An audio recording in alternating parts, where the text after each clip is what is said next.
Hey guys, and welcome back to this channel. In this video, I'll be showing you guys how you can apply video transitions to the start or to the end of your clip. So we have this video right here, and I want to add in a video transition, which means I have to go to library and either add in a white or a black stock video.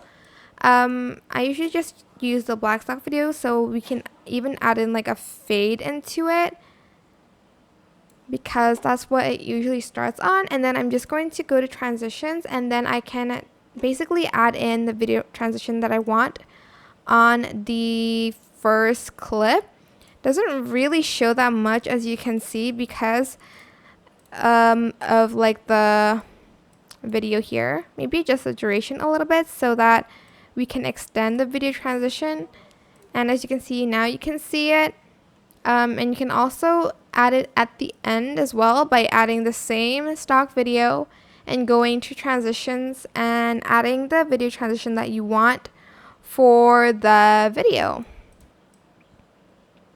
And I hope this tutorial was helpful for you guys. Don't forget to like, comment, share. Also subscribe to this channel if you haven't done that already. If you have any more questions, just leave it in the comment section down below and I will try my best to answer them all for you guys. And if you found this video helpful, please click the thanks button above the description box down below. Thank you so much for watching. Bye!